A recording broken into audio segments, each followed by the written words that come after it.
प्रीतनगर के राजा सोनभद्र एक दिन वन्य प्राणियों का शिकार खेलने के लिए घने जंगल में निकल पड़े। शिकार की तलाश में चलते चलते वे जंगल के अत्यंत सुदूर हिस्से तक जा पहुंचे। अचानक मौसम ने करवट ली और भीषण आंधी तूफान ने चारों ओर अंधकार फैला दिया। इस घोर विपत्ति में राजा के सिपाही और साथी उनसे बिछड़ गए। संध्या का समय निकट आते आते राजा को चिंता सताने लगी, परंतु वे अब तक रास्ता भटक चुके थे। इस विषम परिस्थिति में वापस लौटना असंभव था और वह जंगल जंगली जानवरों से भरपूर था। विवश होकर राजा ने रात जंगल में ही बिताने का निश्चय किया और एक सुरक्षित आश्रय की खोज में निकल पड़े। काफी समय तक भटकने के बाद उन्हें कहीं दूर से धुएं का गुब्बार उठता दिखाई दिया। उस दिशा में बढ़ते हुए राजा को एक साधारण सी झोपड़ी नजर आई। दरवाजे पर दस्तक देकर और आवाज लगाकर राजा ने निवेदन किया, मैं एक मुसाफिर हूं। बाहर का मौसम बेहद खराब है। मुझे सिर छुपाने के लिए आसरा चाहिए। कुछ ही देर में झोपड़ी का दरवाजा खुला और एक वृद्ध व्यक्ति बाहर आया। उसने राजा को आदरपूर्वक भीतर आमंत्रित किया। वह वृद्ध अपनी युवा और अत्यंत सुंदर बेटी के साथ जंगल में रहता था। वृद्ध लकड़ियां काटकर नगर में बेचता और इसी से उनकी जीविका चलती थी। वृद्ध की बेटी ने राजा के लिए अत्यंत सरल लेकिन स्वादिष्ट भोजन तैयार किया। भोजन के उपरांत राजा के लिए आरामदायक बिस्तर का प्रबंध किया गया। उस रात बाप बेटी ने राजा की भरपूर सेवा सत्कार किया। सुबह होते ही राजा ने उनका धन्यवाद किया और अपने महल लौट आए। लेकिन महल लौटने के पश्चात भी राजा के हृदय में उस वृद्ध लकड़हारे की सुंदर और गुणवान बेटी की छवि बसी रही। उसने एक अजनबी को अपनी सहृदयता से शरण दी थी और ये बात राजा के मन को छू गई। इसी दौरान राजा की शादी मंत्री की बेटी से तय हो चुकी थी, जो कि अत्यंत घमंडी और धूर्त स्वभाव की थी। राजा ने मंत्री की बेटी से विवाह करने से साफ इनकार कर दिया। इसके विपरीत उन्होंने यह निश्चय किया कि वे उस लकड़हारे की बेटी को ही अपनी रानी बनाएंगे। अंततः राजा ने उस वृद्ध लकड़हारे की बेटी से विवाह कर लिया और इस प्रकार उनका जीवन प्रेम और सादगी की अनुपम मिसाल बन गया। राजा के वफादार मंत्री के मन में एक गहरी व्यथा जन्म ले चुकी थी। अपनी असफल महत्वाकांक्षाओं को साकार करने की तलाश में उसने अवसरों की टोह लेना शुरू कर दिया। उधर राजा अपनी रानी के साथ सुखद जीवन व्यतीत कर रहा था। समय की धारा में बहते हुए 1 वर्ष के उपरांत उनके घर में एक कन्या ने जन्म लिया। दूसरे वर्ष भी एक और पुत्री का जन्म हुआ। इस प्रकार अब राजा 2 बेटियों के पिता बन चुके थे। एक दिन मंत्री ने उपयुक्त क्षण का लाभ उठाते हुए राजा से कहा, महाराज, राज्य संचालन और उत्तराधिकारी के लिए एक पुत्र का होना अनिवार्य है। मेरी विनम्र राय है कि आपको दूसरी शादी कर लेनी चाहिए ताकि पुत्र की प्राप्ति हो सके। लेकिन राजा ने इस प्रस्ताव को सख्ती से नकार दिया। मंत्री ने जब यह देखा कि राजा तक उसकी बेटी के विवाह का हर मार्ग अवरुद्ध हो चुका है, तो उसने कुटिलता की राह पकड़ ली। उसने धीरे धीरे सेनापति और अन्य मंत्रियों को अपने षड्यंत्र में सम्मिलित कर लिया। फिर एक काले दिन उसने धोखे से रानी के कक्ष में एक विषधर सांप छोड़ दिया। सर्पदंश के कारण रानी की मृत्यु हो गई। रानी के निधन के बाद भी राजा ने दूसरी शादी करने का विचार नहीं किया। इस पर मंत्री ने अपनी नीचता की पराकाष्ठा पार करते हुए रसोइयों के साथ षड्यंत्र रच डाला। राजा के भोजन में विष मिलाया गया और इस प्रकार राजा की भी मृत्यु हो गई। मंत्री ने इसके पश्चात राजगद्दी पर कब्जा कर लिया। राजा की एक पुरानी और निष्ठावान दासी इस पूरे घटनाक्रम की साक्षी बनी हुई थी। उसने समझ लिया कि मंत्री जल्द ही राजकुमारियों को भी खत्म कर देगा। अतः वह रात्रि के घोर अंधकार में दोनों राजकुमारियों को लेकर कहीं दूर निकल गई। इस प्रकार प्रजा को एक दयालु राजा की जगह लालची और क्रूर शासक मिला। दासी उन बच्चियों को लेकर जंगल के एक कोने में बस गई और उनका पालन पोषण करने लगी। समय अपनी गति से चलता रहा और अब वे दोनों कन्याएं युवावस्था में प्रवेश कर चुकी थी। इसी दौरान एक दिन दासी घोर बीमारी की चपेट में आ गई। जब उसने मृत्यु को निकट पाया तो उसने दोनों कन्याओं को पास बुलाकर सच्चाई उजागर की। उसने बताया कि वे दोनों असल में राजकुमारियां हैं और उनके माता पिता के साथ क्या अन्याय हुआ था। यह सुनकर दोनों लड़कियां गहरे शोक में डूब गईं। कुछ समय बाद दासी ने प्राण त्याग दिए। अब वे दोनों बिल्कुल अकेली थी। अपनी असहायता के क्षणों में वे माता पिता को याद करती और आंसू बहाती। एक दिन की बात है, एक राजकुमार जंगल में शिकार करने आया। उसके साथ मंत्री का पुत्र भी था। राजकुमार ने जंगल में 2 तीतरों का शिकार किया और अपने मित्र से उनका मांस पकाने के लिए कहा। राजकुमार स्वयं एक घने वृक्ष के नीचे विश्राम करने चला गया। मंत्री का बेटा आग जलाकर तीतरों का मांस पका रहा था। तभी उसकी दृष्टि सामने एक झोपड़ी पर पड़ी। झोपड़ी के पास एक अत्यंत सुंदर युवती खड़ी थी जो उसे विस्मय से देख रही थी। जब मंत्री के पुत्र ने उस कन्या को देखा तो वह विस्मित रह गया कि इस निर्जन जंगल में इतनी सुंदर स्त्री कहां से आ गई। वह उस कन्या के समीप पहुंचा और स्वयं के विषय में विस्तार से जानकारी दी। इतने में जलने की तीव्र गंध ने उनका ध्यान खींचा। मंत्री का पुत्र तुरंत वापस लौटा और पाया कि वह मांस जो वह पका रहा था पूरी तरह जल चुका था। उसकी बेचैनी बढ़ गई। इस पर वह कन्या मुस्कुराते हुए बोली, हटो, मैं तुम्हारे लिए यह तीतर पकाकर देती हूँ। उसने मांस को सावधानी पूर्वक पकाया और मंत्री के पुत्र को सौंप दिया। इस दौरान राजकुमार, जो लंबे समय से प्रतीक्षा कर रहा था, सोचने लगा कि उसका मित्र इतनी देर क्यों लगा रहा है। पहले तो वह कभी इतना समय नहीं लगाता था। जब मंत्री का पुत्र पका हुआ मांस लेकर वापस आया तो राजकुमार ने जैसे ही उसे चखा, वह चकित रह गया। उसने पूछा, आज तुमने इतना स्वादिष्ट भोजन कैसे तैयार कर लिया? पहले तो तुम्हारे हाथ में ऐसा स्वाद कभी नहीं था। तब मंत्री के पुत्र ने बताया, यहां से थोड़ी ही दूरी पर एक झोपड़ी है जहां एक अद्वितीय रूपवती कन्या निवास करती है। उसी ने यह मांस पकाया है, क्योंकि मैं तो केवल उसे निहारता ही रह गया। दूसरी ओर छोटी राजकुमारी, जो नदी के तट पर वस्त्र धोने गई हुई थी, जब अपनी झोपड़ी में वापस आई तो बड़ी बहन ने उसे सारा किस्सा सुनाया। उसने बताया कि मंत्री का पुत्र कैसे उसे देखता ही रह गया। यह सुनकर छोटी बहन बोली, तुम देखना, अब वह अवश्य राजकुमार को लेकर लौटेगा और तुम इतनी सुंदर हो कि राजकुमार तुम्हें अवश्य पसंद करेगा। तुम उसके साथ चली जाना और उससे विवाह कर लेना, लेकिन मेरे बारे में उसे मत बताना। बड़ी राजकुमारी ने उसकी बातों को ध्यान से सुना और कहा, नहीं, मैं तुम्हें छोड़कर कहीं नहीं जाऊंगी। छोटी बहन ने उसे समझाते हुए कहा, देखो बहन, मैं भी तुम्हारे पीछे ही आऊंगी, लेकिन हमारा ये रिश्ता अब इस दुनिया के सामने प्रकट नहीं होना चाहिए। ये कहकर वह बाहर चली गई। जब वह झोपड़ी में वापस लौटी तो उसके हाथों में छोटे छोटे सफेद फूल थे। उसने वे फूल अपनी बड़ी बहन को देते हुए कहा, जब राजकुमार तुम्हें लेकर जाएगा तो ये फूल एक एक करके मार्ग में गिराती रहना। मैं इन फूलों का अनुसरण करते हुए तुम्हारे पास पहुंच जाऊंगी। सारी बात समझाने के बाद छोटी बहन झोपड़ी से बाहर निकली और एक वृक्ष के पीछे छिप गई।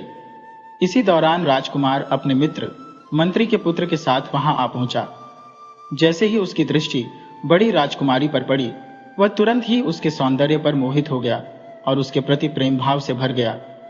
राजकुमार ने उससे पूछा, आप इस सुनसान जंगल में अकेली क्यों रहती हैं? राजकुमारी ने अपनी छोटी बहन द्वारा समझाई गई बातों को ध्यान में रखते हुए कहा, मैं यहाँ अपने माता पिता के साथ रहती थी। मेरी माता का पहले ही निधन हो चुका था और मेरे पिता एक साधारण लकड़हारे थे। वे जंगल से लकड़ियां काटकर उन्हें बेचते थे, जिससे हमारा जीवन यापन होता था। परंतु कुछ समय पहले ही मेरे पिता भी स्वर्गवासी हो गए। अब इस संसार में मेरा कोई सहारा नहीं है, इसी कारण मैं यहाँ अकेली निवास करती हूँ। राजकुमार ने यह सुनते ही अपने मन की बात कह डाली। उसने राजकुमारी को विवाह का प्रस्ताव दिया और आग्रह किया कि वह उसके साथ चले। राजकुमारी ने उसके प्रस्ताव को सहर्ष स्वीकार कर लिया। विदा होते समय राजकुमारी ने एक छोटी गठरी उठाई जिसमें सफेद फूल रखे थे। राजकुमार ने उसे अपने साथ घोड़े पर बिठाया और वे महल की ओर प्रस्थान करने लगे। रास्ते में बड़ी राजकुमारी सावधानी पूर्वक उन सफेद फूलों को एक एक कर गिराती जा रही थी। दूसरी ओर छोटी बहन पेड़ की आड़ से बाहर निकली और उन फूलों के निशान का अनुसरण करने लगी। राजकुमार जब बड़ी बहन को लेकर महल पहुंचा तो उसने अपने माता पिता के समक्ष पूरी घटना का ब्यौरा दिया और यह भी कहा कि वह इस कन्या से प्रेम करता है तथा उससे विवाह करना चाहता है। असल में राजकुमार की पहले से एक पत्नी थी जो अत्यंत घमंडी और अहंकारी स्वभाव की थी। उसकी मां भी उसी के साथ महल में रहती थी। वह अब तक राजकुमार को कोई संतान नहीं दे पाई थी। शायद यही कारण था कि राजकुमार ने दूसरी शादी करने का निर्णय लिया। जब पहली पत्नी और उसकी मां को यह बात पता चली कि राजकुमार दूसरी शादी करने जा रहा है, तो वे अत्यंत क्रोधित हो उठी। परंतु वे जानती थी कि राजकुमार जो ठान लेता है वह उसे अवश्य पूरा करता है। इसीलिए उन्होंने बनावटी खुशी दिखाते हुए कहा, यह तो बड़े आनंद की बात है। अब हम सौतन नहीं बल्कि बहनों की तरह साथ रहेंगे। जब राजकुमार की पहली पत्नी ने विवाह का विरोध नहीं किया, तो अन्य सभी लोग भी इस विवाह के लिए सहमत हो गए। दूसरी ओर छोटी बहन उन सफेद फूलों का अनुसरण करते करते नगर पहुंच चुकी थी। नगर में हर तरफ उत्सव का माहौल छाया हुआ था। उसने एक वृद्धा से पूछा, अम्मा, ये रौनक किस खुशी में है? वृद्धा ने उत्तर दिया, हमारे राजकुमार जंगल से एक अति रूपवती कन्या को लाए हैं और आज उनसे विवाह करने जा रहे हैं। इसी उपलक्ष्य में पूरे नगर में आनंदोत्सव हो रहा है। छोटी बहन ने विनम्रता पूर्वक पूछा, अम्मा, क्या मुझे यहाँ कोई काम मिल सकता है? मैं गांव से आई हूँ। मेरे माता पिता अब नहीं रहे और मेरे पास कोई ठिकाना भी नहीं है। बूढ़ी औरत ने कहा, काम तो तुम्हें मिल सकता है, क्योंकि महल में इन दिनों बहुत सारा कार्य है। मैं भी वहीं जा रही हूँ। उस वृद्धा की एक बेटी थी जो कुछ समय पहले बीमारी के कारण स्वर्ग सिधार चुकी थी। उसने छोटी राजकुमारी की ओर स्नेह भरी दृष्टि से देखा और कहा, तुम्हें देखकर मेरी बेटी की याद आ रही है। तुम चाहो तो मेरी बेटी बनकर मेरे ही घर में रह सकती हो। दरअसल वह वृद्धा अपने जवानी के दिनों में महल में नौकरानी का कार्य करती थी, परंतु अब बुढ़ापे के कारण वह काम छोड़ चुकी थी। राजकुमारी ने विनम्रता से कहा, ठीक है अम्मा, मैं आपके घर में रह लूंगी, लेकिन मुझे काम करना है। क्या आप महल में मेरे लिए कोई काम दिलवा सकती हैं? बूढ़ी औरत ने उसे अपने साथ महल की ओर चलने के लिए कहा। महल में चारों ओर उत्सव का माहौल था। जब वे महल पहुंची तो सामने से राजकुमार की पहली पत्नी आती हुई दिखाई दी। वह उस बूढ़ी औरत को भली भांति पहचानती थी। वृद्धा ने उसे प्रणाम किया और कहा, यह मेरी भांजी है, आज ही गांव से आई है। इसके माता पिता अब इस संसार में नहीं है। मेरी आपसे विनती है कि इसे महल में दासी के रूप में स्थान दे दे। राजकुमार की पहली पत्नी ने छोटी बहन को बारीकी से देखा, फिर उसे अपने साथ अपने कक्ष में ले गई। उसने कहा, सुनो लड़की, तुम इतनी दूर गांव से यहाँ काम करने आई हो। मुझे लगता है कि तुम्हें धन की आवश्यकता होगी ताकि तुम्हारी गरीबी मिट सके। अगर तुम मेरी खास नौकरानी बनकर काम करोगी और मेरे कहे अनुसार चलोगी तो मैं तुम्हें बहुत सारा धन दूंगी। यहाँ महल में बाकी दासियां पुरानी है और वे मेरा साथ नहीं देती। तुमसे मुझे उम्मीद है। बोलो, क्या तुम्हें यह स्वीकार है? छोटी बहन को यह समझने में देर नहीं लगी कि यह राजकुमार की पहली पत्नी है और उसकी बातों से किसी गहरी चाल की बू आ रही थी। परिस्थिति को भांपते हुए उसने तुरंत जवाब दिया, रानी जी, मैं आपकी हर बात मानूंगी। उसकी बात सुनकर पहली पत्नी मुस्कुराई और बोली, अभी तो मैं रानी नहीं हूं, जब राजकुमार राजा बनेगा तब मैं रानी बनूंगी। छोटी बहन ने जवाब दिया, आप चिंता मत करें, ईश्वर की कृपा से आप जल्द ही रानी बन जाएंगी। ये सुनकर पहली पत्नी ने कहा, तुम तो बहुत काम की लगती हो। आज से ही मेरे लिए काम करना शुरू कर दो और मेरे कहे अनुसार चलो। छोटी बहन ने विनम्रता से कहा, आप निश्चिंत रहे, मैं अपना हर कार्य पूरी लगन और मुस्तैदी से करूंगी। इसके बाद वे दोनों बड़ी राजकुमारी यानी बड़ी बहन के कक्ष में गईं। राजकुमार की पहली पत्नी ने घोषणा की, ये लड़की अब आपकी दासी होगी। जो भी कार्य करवाना हो इसे करवा लेना। बड़ी बहन ने जब अपनी छोटी बहन को देखा तो उसके चेहरे पर खुशी छलक पड़ी। वह बोली, आप कितनी उदार हैं। पहली पत्नी ने कहा, महल में अनेक काम है, मैं उन पर ध्यान देने जा रही हूं। उसके जाते ही दोनों बहनें भावुक होकर एक दूसरे के गले लग गईं। छोटी बहन ने अपनी बड़ी बहन को यह सच्चाई नहीं बताई कि महल में आने के बाद उसे क्या क्या करना पड़ रहा है। 2 दिन बाद बड़ी बहन और राजकुमार का विवाह संपन्न हुआ। महल में चारों ओर उल्लास का माहौल था, लेकिन राजकुमार की पहली पत्नी के चेहरे पर असंतोष की झलक साफ दिख रही थी। छोटी बहन दिन भर उसके साथ रहती और मन ही मन यह सोचती रहती कि इस साजिशकर्ता से कैसे छुटकारा पाया जाए। कुछ समय बीता और बड़ी बहन गर्भवती हो गई। यह खबर राजकुमार की पहली पत्नी के लिए अत्यंत कष्टप्रद थी, क्योंकि वह अब तक राजकुमार को संतान नहीं दे सकी थी। दूसरी ओर राजा, रानी और राजकुमार बेहद प्रसन्न थे। बड़ी बहन की देखभाल अब और अधिक सघन हो गई। इस दौरान छोटी बहन और पहली पत्नी गुप्त रूप से किसी योजना पर विचार कर रही थी। छोटी बहन इस दुविधा में थी कि कैसे स्थिति को सुलझाया जाए। एक दिन उसने बड़ी बहन से कहा, हमें महल छोड़कर कहीं दूर चले जाना चाहिए। बड़ी बहन ने यह सुनकर कहा, यहाँ सब लोग मुझसे प्रेम करते हैं। मैंने तो पहले ही तुमसे कहा था कि तुम मेरे साथ महल चलो, लेकिन तुमने मना कर दिया था और कहा था कि हमारा रिश्ता सबके सामने प्रकट नहीं होना चाहिए। छोटी बहन ने स्थिति की गहराई को समझते हुए कहा, नहीं, अभी किसी को कुछ मत बताना। वह जानती थी कि यदि यह सच उजागर हुआ तो उन्हें झूठा समझा जाएगा। इससे दोनों बहनों पर षड्यंत्रकारी होने का आरोप लग सकता था। जब बड़ी बहन के प्रसव का समय निकट आया तो पहली पत्नी ने दाई और छोटी बहन को बड़ी धनराशि देते हुए कहा, जैसे ही बच्चा पैदा हो उसे मार देना और उसकी जगह बिल्ली का बच्चा रख देना। छोटी बहन ने झूठे आत्मविश्वास से कहा, यह कार्य मेरे लिए सरल है। जब बच्चा जन्मा, दाई ने बेहोश मां के पास से नवजात को उठाया और छोटी बहन को दे दिया। इसके बाद नवजात की जगह बिल्ली का बच्चा रख दिया गया। छोटी बहन ने नवजात को जल्दी से कपड़े में लपेटा और छुपते छुपाते पिछले मार्ग से अपने घर पहुंच गई। उसने बूढ़ी अम्मा के हाथों में बच्चा सौंपते हुए कहा, अम्मा, यह बच्चा मेरी बड़ी बहन का है। ये बात किसी को भी मत बताना।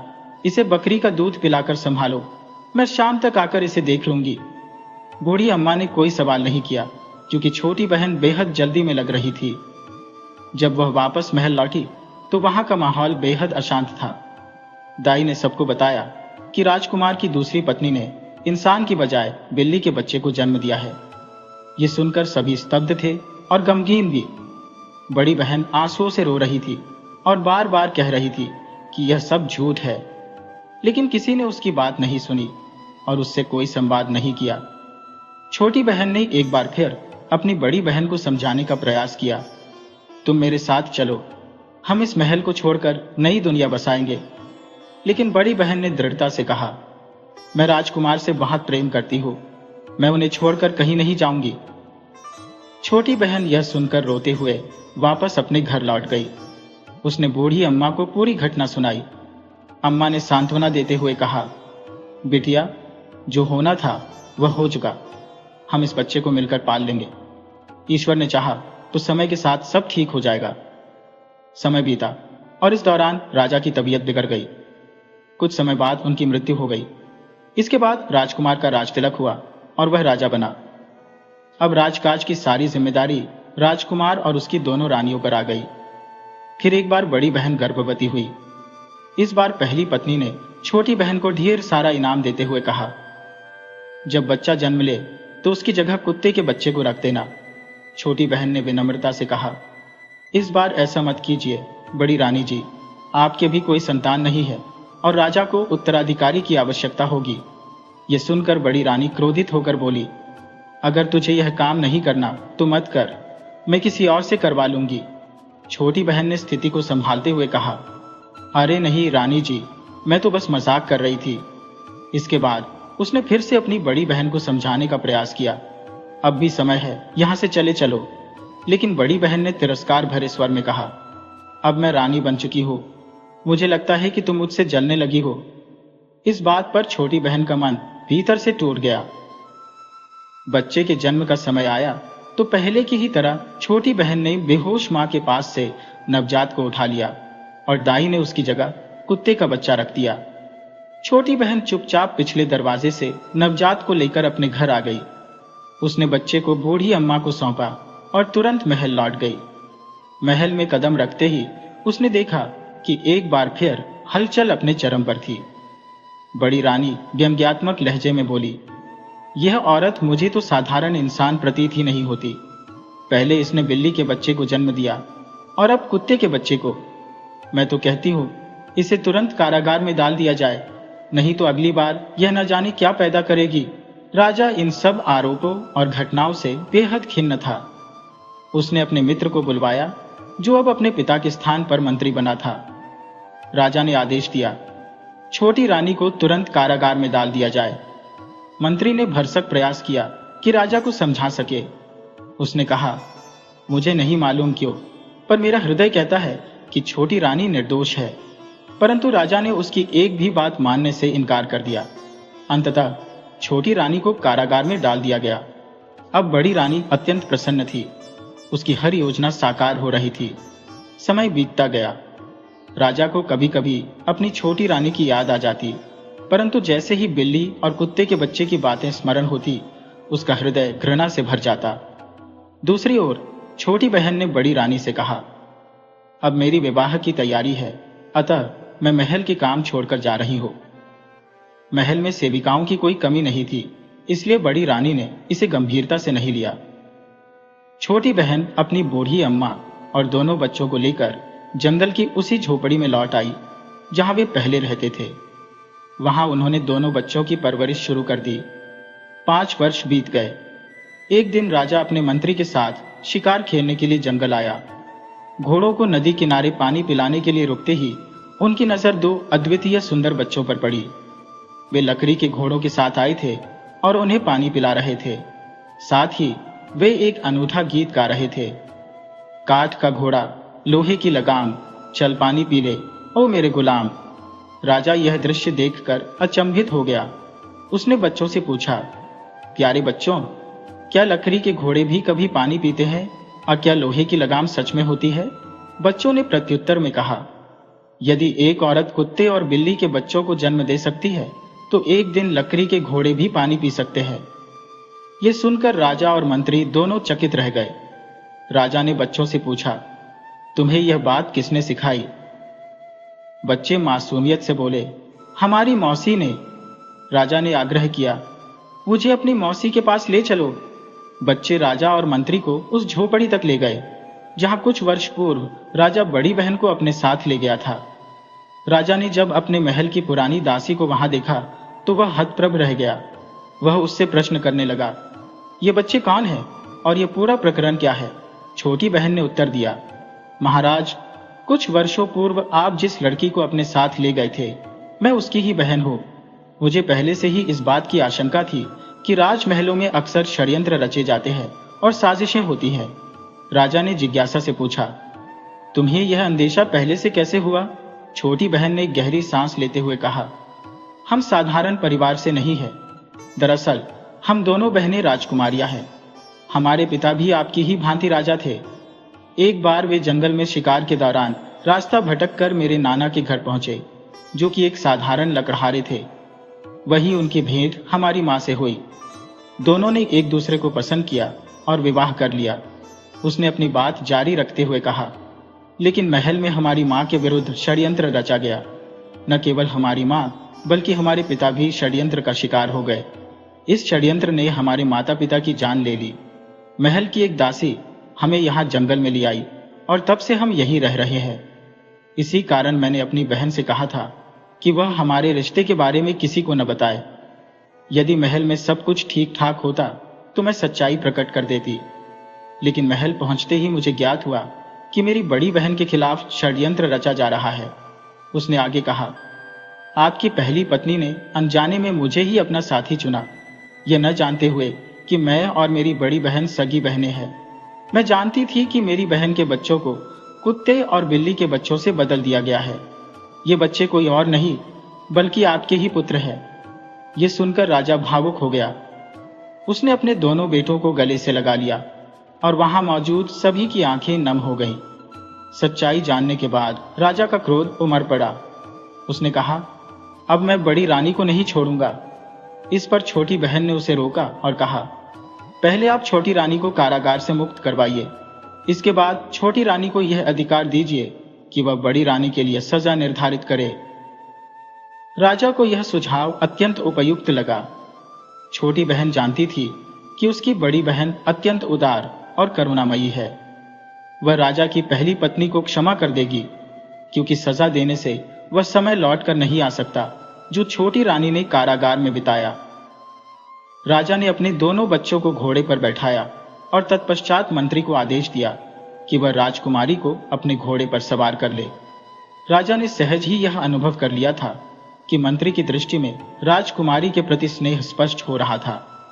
इसके उपरांत जब वे सभी महल में पहुंचे तो राजा ने सबसे पहले बड़ी रानी को बेड़ियों में जकड़ दिया।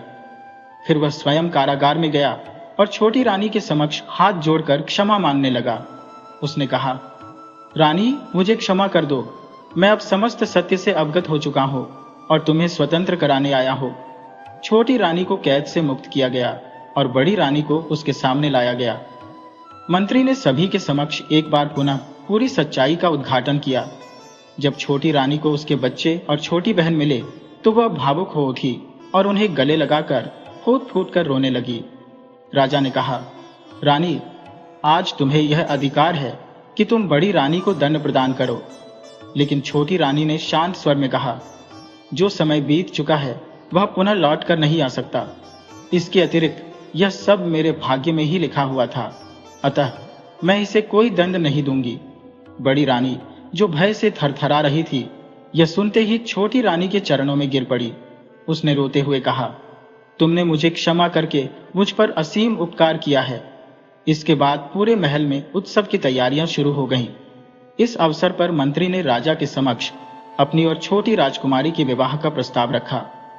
राजा ने मुस्कुराते हुए छोटी राजकुमारी की ओर देखा।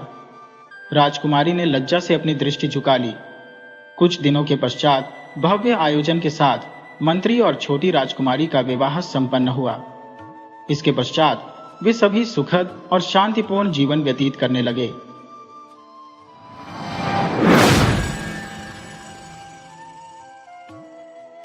राधे राधे दोस्तों, आज हम आपको सुनाएंगे एक बेहद मनमोहक और प्रेरणादायक कहानी। यदि आप हमारे चैनल पर नए हैं तो कृपया इसे सब्सक्राइब करें, वीडियो को लाइक करें और अपने प्रियजनों के साथ शेयर करें। माधवपुर नामक गांव में एक किसान अपने परिवार के साथ निवास करता था। उसकी पत्नी का नाम निर्मला और पुत्री का नाम मीनू था। किसान अपनी पुत्री को अत्यधिक स्नेह करता था और निर्मला ने भी मीनू को बड़े लाड प्यार से पाला था। किसान के बचपन की यादें दर्दनाक थी, क्योंकि उसके पिता शराब पीकर उसकी मां के साथ दुर्व्यवहार करते थे। कमाने का हुनर जैसे उसके पिता ने कभी सीखा ही नहीं था। उसकी मां बीड़ी के कारखाने में दिन रात मेहनत कर जैसे तैसे पैसे जुटाती थी, लेकिन उसके पिता उन पैसों को जबरदस्ती छीनकर शराब में उड़ा देते थे। इस वातावरण ने किसान को बहुत कम उम्र में जिम्मेदारी का पाठ सिखा दिया। शिक्षा पूरी न कर पाने के बावजूद उसने मेहनत करना सीख लिया था और मन में यह दृढ़ निश्चय कर लिया था कि उसके बच्चों का भविष्य उसकी तरह बर्बाद नहीं होगा। किसान अपने परिवार को सदैव खुश रखने की कोशिश करता, चाहे शादी ब्याह हो, चुनावी जीत की खुशी हो या किसी के घर नन्हा मेहमान आया हो। किसान हर खुशी के मौके पर अपनी उपस्थिति से रौनक बढ़ा देता था। दरअसल वह एक बैंड बाजा पार्टी में काम करता था। उनकी पार्टी में 5-6 सदस्य थे और उनमें से किसान का जोश सबसे अनोखा था। जब वह बाजा बजाना शुरू करता तो लोग उसकी ऊर्जा देखकर झूम उठते और थिरकने लगते। लोगों के नाचने और गाने के बीच किसान अपनी पूरी ताकत से बाजा बजाता, जब तक कि पसीना बहकर उसकी देह को तरबतर न कर दे। लेकिन कार्यक्रम खत्म होने के बाद पार्टी को मेहनताने के रूप में गिनती के चंद सिक्के ही मिलते। खुशी के मौकों पर अपनी मेहनत से 4 चांद लगाने वाले ये कलाकार अक्सर उचित पारिश्रमिक से वंचित रह जाते थे। लोग इन्हें खाने का प्रस्ताव ऐसे देते मानो उन पर कोई एहसान कर रहे हो। कभी कभी मोहल्ले में कार्यक्रम होता तो मीनू भी अपने बाबा के साथ वहां चली जाती। अपने पिता को इतनी ऊर्जा और उमंग के साथ बाजा बजाते देख मीनू के चेहरे पर खुशी के भाव छलक पड़ते। शाम को जब किसान घर लौटता तो वह चुपचाप अपने हाथों पर तेल मलने लगता। मीनू जब अपने बाबा की यह दशा देखती तो उसका हृदय व्यथित हो उठता। वह अपने नन्हे हाथों से उनके हाथ सहलाते हुए कहती, बाबा, क्या आपके हाथों में बहुत दर्द हो रहा है? मैं आपकी मालिश कर दूं? किसान हल्की मुस्कान के साथ उसे पास बिठाकर अपने हाथ आगे बढ़ा देता और कहता, तेरे छूने से तो सारा दर्द यूं ही गायब हो जाएगा। मीनू अपने बाबा के हाथों को दानों से लगाते हुए कहती, बाबा, क्या आप ये काम छोड़ नहीं सकते? कोई ऐसा काम नहीं मिल सकता जिसमें आपको तकलीफ ना हो? किसान उसके मासूम सवाल पर मुस्कुराते हुए कहता, बेटी, ऐसा कौन सा काम है जिसमें तकलीफ ना हो? बिना मेहनत के कोई भी काम ना तो मूल्यवान बनता है और ना ही उससे घर चलता है। अंदर चूल्हे के पास बैठी निर्मला, जो पहले से ही तमतमाई हुई थी, गुस्से में गरजते हुए कहती, ऐसे काम नहीं करेंगे तो खाएंगे क्या? और इस लड़की की पढ़ाई का जो बेकार खर्च होता है वो कहां से आएगा? निर्मला कठोर स्वभाव की थी और बेटे की चाह रखती थी। वह अक्सर किसान से दूसरी संतान के बारे में सोचने के लिए कहती, लेकिन किसान, जो अपने हालातों की वास्तविकता से भली भांति परिचित था, हमेशा इस बात को नजरअंदाज कर देता। वह जानता था कि उनकी गरीबी किसी भी नई संतान के भविष्य को अंधकारमय बना सकती है। निर्मला अक्सर झगड़ा करती, कभी कभी तीखे ताने भी कस देती, लेकिन किसान न तो नाराज होता और न ही उसे पलटकर कुछ कहता। वह निर्मला को गुस्से में भी मूक प्रेम से देखता और कभी भी उस पर क्रोधित नहीं होता। मीनू पढ़ाई में बहुत तेज थी। वह पास के सरकारी स्कूल में चौथी कक्षा की छात्रा थी और तस्वीर बनाने का उसे गहरा शौक था। अपनी कला की किताब के पहले पन्ने पर उसने अपने माता पिता की तस्वीर बना रखी थी। हर सुबह वह अपनी किताब खोलकर उन तस्वीरों को प्रणाम करती और फिर पढ़ाई शुरू करती। स्कूल के अध्यापक उसकी इस आदत की खूब प्रशंसा करते। घर पर जब मीनू किसी सवाल में अटक जाती तो वह अपनी माँ से सवाल पूछती, लेकिन अनपढ़ निर्मला के लिए उन सवालों को समझना ही कठिन था, तो जवाब देना तो दूर की बात थी। वह हमेशा किसी काम में व्यस्त होने का बहाना बना देती। शाम को जब किसान घर लौटता तब मीनू वही सवाल अपने पिता से पूछती। किसान उसे अधूरा जवाब दे देता, लेकिन उसकी समझ इतनी तेज थी कि वह शेष उत्तर खुद ही समझ लेती। कुछ ही दिनों में मीनू के इम्तिहान आने वाले थे। स्कूल ने सभी बच्चों से परीक्षा की फीस जमा करने को कहा, लेकिन उन दिनों किसान के काम का सिलसिला भी धीमा पड़ गया था। जब कोई उत्सव या कार्यक्रम नहीं होते तो रोज कमाने खाने वाले लोगों के लिए ऐसे दिन बेहद कठिन हो जाते थे। हालात इतने खराब थे कि बचत के नाम पर कुछ भी नहीं बचा था और अब परीक्षा की फीस भरने का सवाल सिर पर मंडरा रहा था। मीनू ने घर पहुंचते ही अपनी माँ से फीस की बात शेयर की। निर्मला ने तपाक से पूछा, कितनी फीस भरनी है? राशि कितनी बड़ी है? मीनू माँ के चेहरे पर उभरते तनाव को भांपते हुए बोली, अम्मा, रुपये 500 भरने हैं। ये सुनते ही निर्मला गुस्से में बोली, हाय राम, इतना खर्चा होने से बचाने के लिए ही तो तुझे सरकारी स्कूल में डाला। अब ये क्या नया तमाशा है? मास्टरों ने शिक्षा का भी व्यापार खोल लिया है। गरीब तो ऐसे ही पढ़ाई से वंचित रह जाएगा। निर्मला की झल्लाहट देख मीनू को हंसी आ गई। वह मुस्कुराते हुए बोली, अरे अम्मा, मजाक कर रही थी, सिर्फ रुपये 7 भरने हैं। निर्मला गुस्से में बेलन उठाकर बोली, रुक जा, बड़ी मजाकिया हो गई है आजकल। और मीनू खिलखिलाते हुए बाहर भाग गई। संध्या समय किसान घर लौटा, लेकिन उसके चेहरे पर थकान के साथ चिंता की लकीरें साफ दिख रही थी। निर्मला ने खींचते हुए पूछा, अब तक कहाँ थे? खाना ठंडा हो गया है, पहले हाथ मुंह धो लो, मैं खाना परोसती हूँ। किसान कुछ नहीं बोला। मीनू ने ही साहस जुटाकर पूछा, बाबा, क्या हुआ? इतने परेशान क्यों दिख रहे हो? क्या हाथों में दर्द है? मैं तेल मल दूं? किसान ने उसकी तरफ एक नजर डाली और फीकी हंसी के साथ कहा, नहीं बेटा, बस थोड़ी थकान है, चलो खाना खाते हैं। उसकी आवाज में छिपा दर्द मीनू महसूस कर सकती थी। मीनू ने तय किया कि फीस की बात बाबा से नहीं करेगी। तीनों खाना खाकर सो गए। मीनू को गहरी नींद आ गई, लेकिन निर्मला और किसान जाग रहे थे। निर्मला ने धीरे से किसान से कहा, मीनू के इम्तिहान की फीस भरने की बात मत भूलना, सुबह उसे पैसे दे देना, और देखो, राशन भी अब खत्म होने की कगार पर है। इतना कहकर निर्मला सोने चली गई। किसान छत की ओर ताकते हुए किसी अनकही चिंता में डूबा रहा। आधी रात बीत गई, तब जाकर उसे नींद आई। अगली सुबह रोजमर्रा की तरह थी। किसान काम पर जाने की तैयारी में था और मीनू स्कूल के लिए। निर्मला ने जाते जाते किसान को फीस की बात याद दिलाई। किसान ने मीनू से पूछा, बेटा, फीस कब तक भरनी है? मीनू ने कहा, 4 दिनों में बाबा। किसान ने मुस्कुराते हुए आश्वासन दिया, 2 दिन में दे देंगे, चिंता मत करो। मीनू ने भी मीठी मुस्कान के साथ सिर हिला दिया। किसान अपने काम पर निकल गया और मीनू स्कूल चली गई। निर्मला घर के कामों में जुट गई। दूसरे दिन गांव में खबर फैली कि एक बड़े घराने के लड़के की सगाई का समारोह होने वाला है। ये बात किसान और उसके साथियों तक भी पहुंची। वे उल्लास से भरकर उस व्यक्ति के घर पहुंचे। उसकी आवभगत करते हुए उसे इस शुभ अवसर पर बैन बाजे का न्योता दिया। व्यक्ति ने प्रसन्नता से सहमति जताते हुए उत्साहपूर्वक उन्हें बुलावा दिया और कुछ धनराशि अग्रिम रूप से सौंप दी। उसने यह भी आश्वासन दिया कि सगाई संपन्न होने के उपरांत और धन दिया जाएगा। इस बात से किसान और उसके साथी अत्यंत आनंदित हो गए। उन्होंने व्यक्ति को धन्यवाद देते हुए तैयारी शुरू कर दी।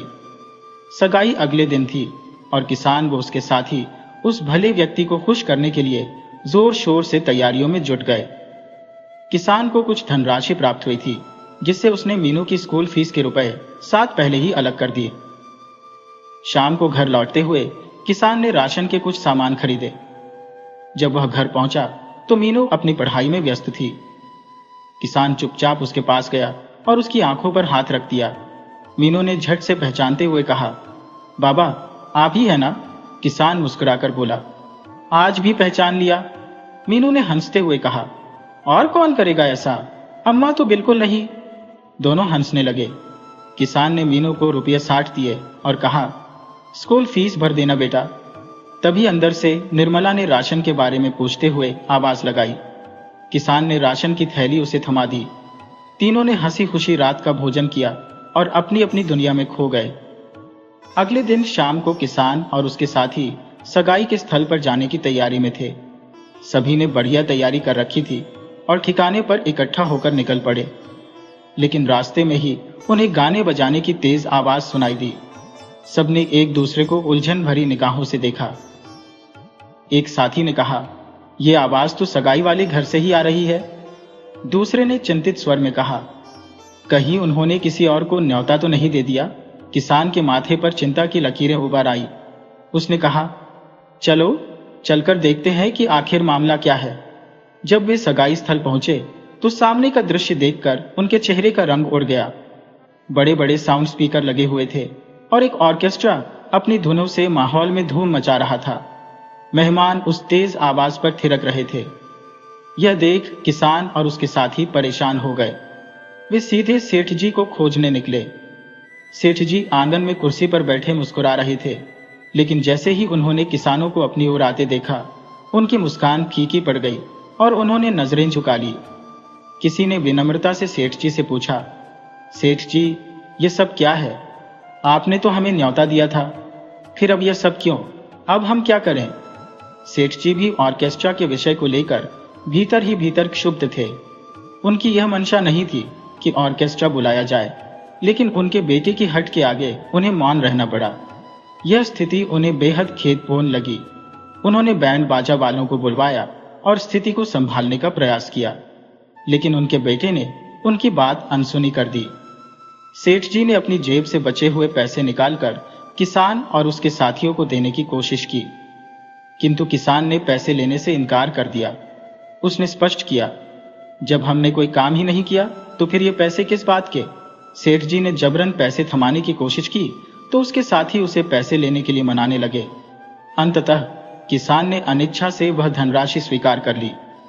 सेठ जी इस पर थोड़ा संतोष व्यक्त करते हुए बोले, अक्सर ये शादी ब्याह के कार्यक्रम तो शाम को होते हैं, तो दिन के वक्त आप लोग क्या करते हैं? जवाब में किसी ने बताया कि वह बेरी के कारखाने में काम करता है, तो कोई लोहार का कार्य करता है। कुछ ने अन्य कामों का उल्लेख किया। वहीं एक साथी चुपचाप खड़ा रहा। सेठ जी ने उससे भी वही प्रश्न दोहराया। उसने उत्तर दिया कि वह जहां भी काम मिल जाए वहां जुट जाता है। किसान ने बताया कि वह एक अनाज के गोदाम में बोरियां उठाने का काम करता है, जिसके कारण उसके हाथ अक्सर दर्द से थक जाते हैं।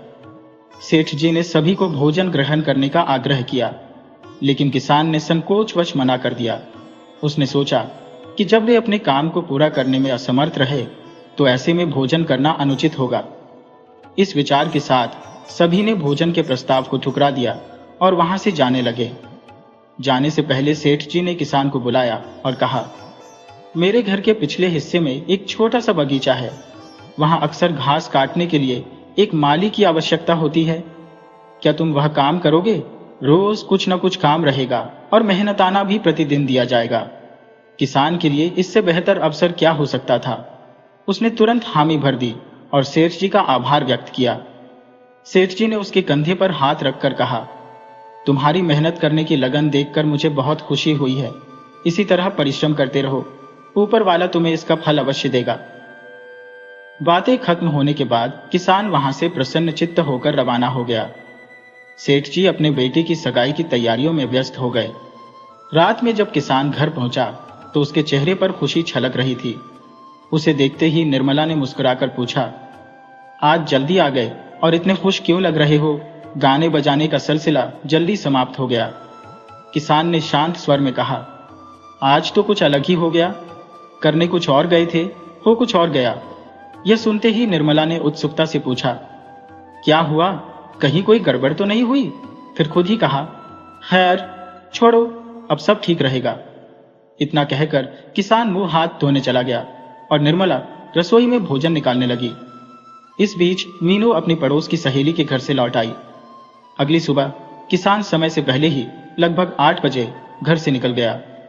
वह सीधा सेठ द्वारकादास के घर पहुंचा।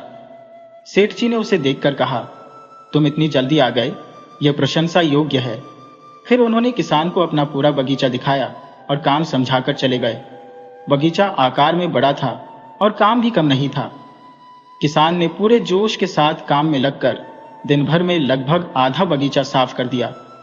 यदि उसकी जगह कोई और होता तो शायद पूरे दिन में केवल आधा ही बगीचा साफ कर पाता। शाम ढलते ही किसान अपना काम खत्म कर सेठ जी के पास पहुंचा। उसने उन्हें बताया, सेठ जी, आज का काम पूरा हो गया। यह सुनकर सेठ जी बहुत प्रसन्न हुए। उन्होंने उसकी मेहनत की सराहना की और अपनी जेब से रुपये 50 निकालकर किसान को देने लगे। लेकिन किसान पैसे लेने में झिझकने लगा। सेठ जी ने उसकी झिझक को देखकर सोचा कि शायद रुपये 50 उसे कम लग रहे हैं, इसलिए उन्होंने कहा, यह तो केवल इनाम है। फिर उन्होंने दीवार में बने एक खांचे से और पैसे निकालकर उसे दे दिए। अब किसान के हाथ में कुल रुपए 120 थे। ये उसके लिए बहुत बड़ी राशि थी, क्योंकि इतना मेहनताना उसे पहले कभी नहीं मिला था। किसान ने सेठ जी का आभार व्यक्त किया और पूछा, कल क्या काम करना है? सेठ जी मुस्कुराकर बोले, कल सुबह आओ, तब बताऊंगा। खुश मन से घर लौटते वक्त किसान ने रास्ते में राशन के साथ मीनू के लिए जलेबी और मुरमुरे भी खरीद लिए। मीनू को यह सब बेहद पसंद था।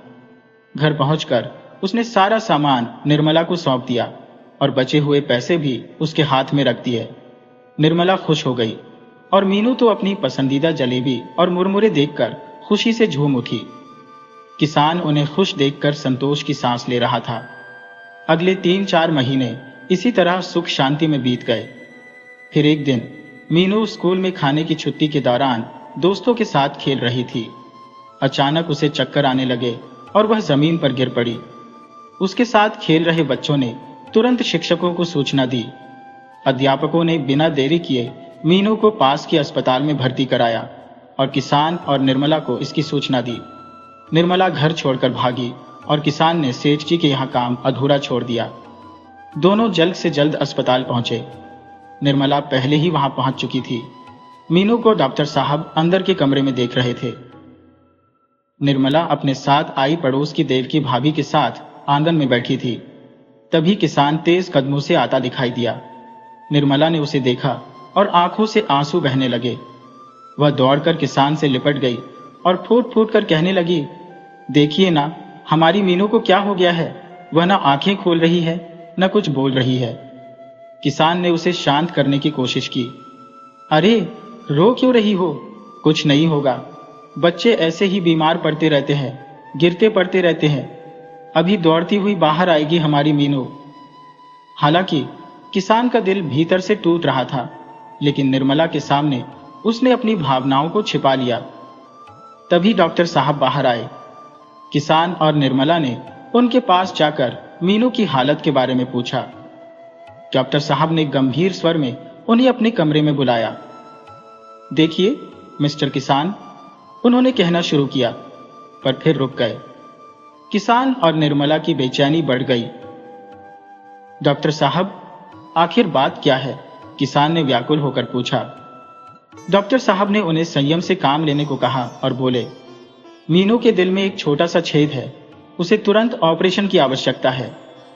किसान ने हड़बड़ाते हुए पूछा, अगर ऑपरेशन नहीं किया तो क्या होगा?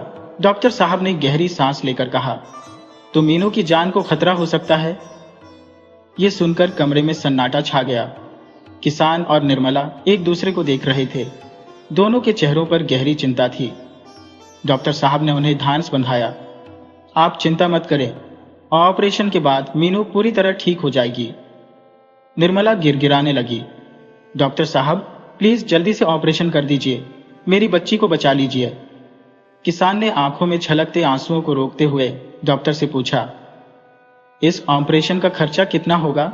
डॉक्टर ने बताया, यह ऑपरेशन करीब 20 से 30 हजार रुपए का पड़ेगा। यह सुनकर किसान स्तब्ध रह गया और निर्मला रोने लगी। किसान ने उसे संभालते हुए डॉक्टर से कहा, डॉक्टर साहब मेरी बच्ची को किसी भी तरह बचा लीजिए, मैं किसी भी तरह से पैसे का इंतजाम कर लूंगा, आप बस ऑपरेशन शुरू कीजिए। फिर दोनों उस कमरे में गए जहां मीनू को रखा गया था। मीनू चारपाई पर ऐसे सो रही थी मानो कुछ हुआ ही ना हो। किसान ने मीनू के सिर पर अपना हाथ फेरा, जबकि निर्मला उसका नन्हा हाथ पकड़कर रोती रही। कुछ ही क्षणों में मीनू ने अपने छोटे छोटे हाथ हिलाना शुरू किया। धीरे धीरे उसकी पलकों ने भारीपन छोड़ दिया और उसने अपनी आंखें खोल दी। किसान ने मीनू की ओर देखा और अपनी पत्नी निर्मला को इशारे में आंसू पोंछने को कहा। जैसे ही मीनू ने अपनी आंखें पूरी तरह खोली, सामने अपने माता पिता को पाया। उसने चारों ओर नजर दौड़ाई और तुरंत समझ गई कि वह अस्पताल में है। उसने धीमे स्वर में कहा, अम्मा, बाबा, मैं अब कभी स्कूल में दौड़ते भागते नहीं खेलूंगी, वही खेलते खेलते गिर गई थी। किसान ने अपने भीतर उमड़ रहे भावों को काबू करते हुए मीनू के सिर पर स्नेहपूर्वक हाथ फेरा और बोला, कुछ नहीं हुआ बेटा, थोड़े ही दिनों में तुम फिर से पहले जैसी बन जाओगी, फिर खेल कूद भी कर सकोगी। निर्मला, जो अपने आंसुओं को रोकने की पूरी कोशिश कर रही थी, आखिरकार अपने जज्बातों पर काबू खो बैठी। उसने मीनू का नन्हा हाथ अपने गालों पर रखा और उसे चूमने लगी। मीनू ने मां की इस अद्भुत करुणा को महसूस करते हुए मासूमियत से पूछा, अम्मा, आपको क्या हो गया है? इतना प्यार क्यों आ रहा है मुझ पर? फिर उसने बाबा की ओर देखते हुए कहा, मुझे कुछ नहीं हुआ है, अब तो जल्दी से घर ले चलो ना। निर्मला की जुबान बंद थी, वह कुछ बोल ही नहीं पा रही थी। किसान ने मीनू को सांत्वना देते हुए कहा, हाँ मीनू, हम जल्द ही घर चलेंगे, बस अभी थोड़ी देर यहीं रहना होगा। मीनू को समझाकर किसान अस्पताल के बाहर निकल आया। वहां एक पेड़ के नीचे वह अपने कुछ दोस्तों के साथ बैठा हुआ गहरी सोच में डूबा था। उसके मित्र उसे तमाम तरह की सलाह दे रहे थे, लेकिन किसान किसी निर्णय पर नहीं पहुंच पा रहा था। अचानक वह उठा, अपने 2 दोस्तों से अस्पताल में रुकने को कहा और एक अन्य मित्र को साथ लेकर कहीं निकल गया। रात काफी बीत चुकी थी जब किसान अस्पताल वापस आया। वह मीनू के वार्ड के बाहर एक कुर्सी पर सिर झुकाकर बैठा था। उसका वह दोस्त अब उसके साथ नहीं था। अंदर निर्मला मीनू के पास बैठी थी और उसकी देखभाल कर रही थी। किसान ने चेहरा नीचे कर लिया। जहां वह गया था वहां की सारी घटनाएं उसकी आंखों के सामने घूमने लगी। वह और उसका मित्र उस सेठ जी के घर गए थे जहां किसान काम करता था। जैसे ही वे सेठ जी के घर के गेट के पास पहुंचे, वहां भीड़ जमा थी, चारों ओर हलचल थी। दोपहर में जब किसान अस्पताल से लौट रहा था, वहां कोई भीड़ नहीं थी। वह हैरान था कि आखिर यह सब क्या हो गया। धीरे धीरे कदम बढ़ाते हुए वह भीड़ के बीच पहुंच गया। सामने सफेद वस्त्र पहने कुछ लोग हाथ जोड़े खड़े थे। आगे बढ़ते ही जो दृश्य उसने देखा, उसने उसकी आंखों के सामने अंधकार फैला दिया। आंगन के मध्य एक सफेद कपड़े में लिपटा शव शांतिपूर्वक रखा हुआ था। यह शव किसान के सेठ जी का था। इस दृश्य ने किसान के हृदय में शोक और निराशा की गहरी लहर पैदा कर दी। वही सेठ जी जिनसे वह अपनी बेटी मीनू के इलाज के लिए सहायता की आशा कर रहा था। किसान एक कोने में बैठा सोचने लगा। अभी दोपहर में तो सेठ जी स्वस्थ और प्रसन्न दिख रहे थे। उन्होंने स्वयं कहा था, अस्पताल जाओ और मीनू की स्थिति देखो, यदि किसी भी चीज की आवश्यकता हो तो मुझे बताना। परंतु अब यहां इस दुखद घटना ने किसान की सोचने समझने की शक्ति को जड़ कर दिया। कुछ समय बाद वह धीरे धीरे उठा और सेठ जी के बेटे के पास गया। बेटा घर के दरवाजे पर खड़ा था, उसकी आंखों में अश्रु थे। किसान ने अत्यंत धीमे स्वर में पूछा, यह सब कैसे हुआ? बेटे ने गहरी सांस लेते हुए बताया, पिताजी को अचानक दिल का दौरा पड़ा और वे हमें छोड़कर चले गए। उनकी इस आकस्मिक विदाई ने सबको स्तब्ध कर दिया है। किसान के हृदय में चल रही पीड़ा और दुविधा को शायद वह स्वयं भी शब्दों में व्यक्त नहीं कर सकता था। अस्पताल में मीनू का उपचार अधूरा था और अब उसकी सारी उम्मीदें टूट चुकी थी। अगले दिन सुबह सूरज की किरणें किसान के चेहरे पर पड़ रही थी। उसने अपनी आंखें खोली और चारों ओर देखा। कुर्सी से उठकर वह खड़ा हुआ और भीतर जाकर मीनू पर एक नजर डाली। मीनू शांति से सो रही थी और उसकी खटिया के पास निर्मला बैठी हुई नींद की आगोश में थी। बाहर आया तो उसके कुछ मित्र उसके लिए चाय और नाश्ता लेकर आए थे। किसान ने हल्के से मुस्कुराते हुए कहा, तुम लोगों को इतनी तकलीफ करने की क्या जरूरत थी? दोस्तों ने उसे समझाया, यह तो हमारा कर्तव्य था। नाश्ता करने के बाद वे बाहर गए, जहां दोस्तों ने एक छोटी सी पोटली किसान के हाथ में थमाई। उसमें कुछ पैसे थे। किसान ने पहले लेने से मना कर दिया, परंतु दोस्तों के जोर देने पर उसे स्वीकार करना पड़ा। पोटली में कुल 6,000 रुपये थे। किसान ने तुरंत अस्पताल जाकर पैसे जमा किए और बाकी की रकम जल्द लाने का वादा किया। फिर वह सेठ जी के बेटे अजय से मिलने के लिए अपने एक मित्र को साथ लेकर सेठ जी के घर पहुंचा। अजय उस समय मेहमानों के साथ वार्तालाप में व्यस्त था। किसान ने पास खड़े एक व्यक्ति को इशारा किया कि अजय को बुलाए। अजय ने मुड़कर देखा और तुरंत किसान के पास आ गया। उसने किसान को पहचानते हुए कहा, तुम हमारे बगीचे में काम करते हो ना? पिताजी ने तुम्हारे बारे में बताया था और कहा था कि तुम्हारी मदद की जाए। तुम्हारी बेटी अब कैसी है? किसान ने अपनी नजरें झुका ली और हाथ जोड़ते हुए धीमे स्वर में कहा, डॉक्टर साहब ने बताया कि मीनू के दिल में छेद है। अगर तुरंत ऑपरेशन नहीं हुआ तो। इतना कहते कहते किसान का गला रुंध गया। अजय ने उसकी पीठ थपथपाई और सांत्वना देते हुए कहा, चिंता मत करो, सब ठीक हो जाएगा।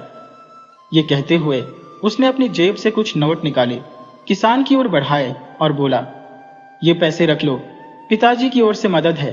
मैं 2-3 दिन में शहर जा रहा हूं, मीनू का ख्याल रखना। इतना कहकर अजय फिर से मेहमानों के पास लौट गया। अस्पताल की ओर लौटते हुए किसान ने दिए हुए पैसे गिने। वे पूरे 10,000 रुपए थे। अजय की उदारता ने किसान का दिल भर दिया। उसने उसे दिल से दुआएं दी। उसके एक दोस्त ने कहा, दुनिया में आज भी नेक इंसान बचे हुए हैं। 4-5 दिन की कड़ी मशक्कत के बाद किसान ने 20,000 रुपए का इंतजाम कर लिया। उसने डॉक्टर से गुहार लगाई कि ऑपरेशन कर दें। डॉक्टर ने स्पष्ट कहा, ऑपरेशन का खर्च 25 से 30,000 के बीच आएगा। कुछ विशेषज्ञों को बाहर से बुलाना होगा और दवाइयों का खर्च भी अधिक है। पूरी राशि जमा होने से पहले ऑपरेशन संभव नहीं है। डॉक्टर ने सुझाव दिया कि फिलहाल मीनू को घर ले जाया जाए। उन्होंने कुछ दवाइयां लिखकर दी और उन्हें नियमित रूप से देने की हिदायत दी। डॉक्टर ने आश्वस्त किया कि जैसे ही बाकी पैसे आ जाएंगे, ऑपरेशन तुरंत किया जाएगा। किसान और उसके दोस्तों ने डॉक्टर से बहुत मिन्नतें की, लेकिन डॉक्टर टस से मस नहीं हुआ। हारकर दोस्तों ने किसान को समझाया कि फिलहाल मीनू को घर ले चलते हैं।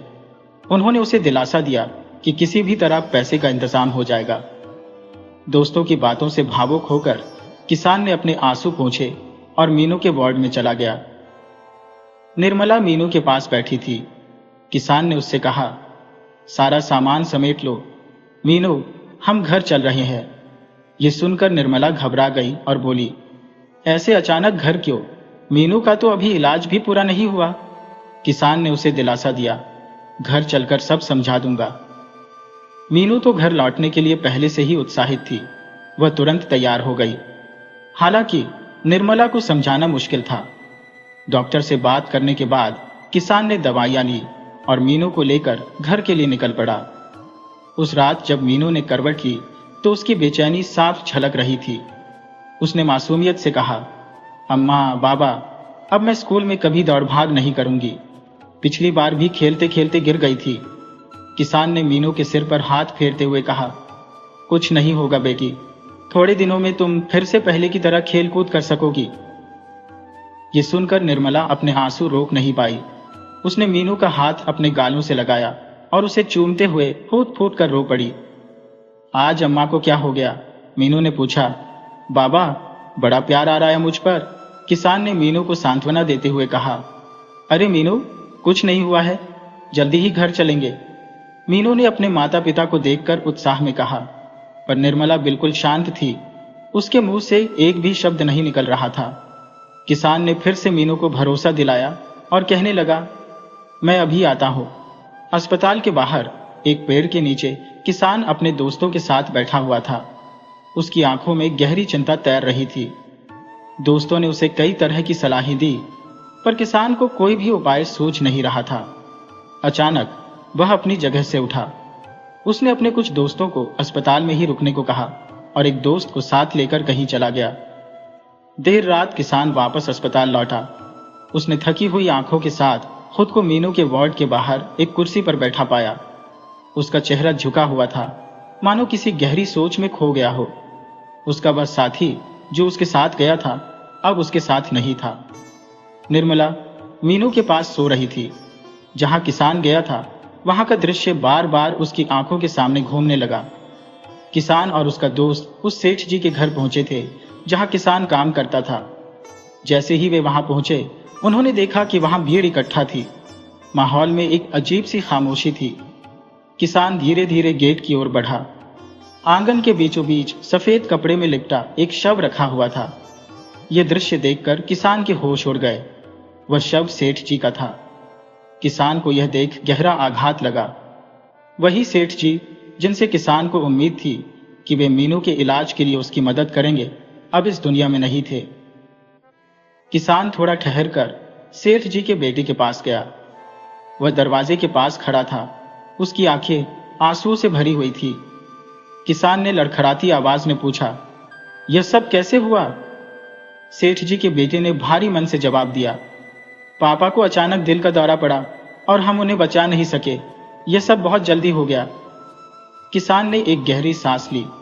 उसके दिल और दिमाग पर दुख और असमंजस का बोझ था। उसकी उम्मीद का सबसे बड़ा सहारा अचानक टूट गया था। थोड़ी देर वहां रुकने के बाद किसान ने धीरे धीरे कदम बढ़ाए और अस्पताल लौट आया।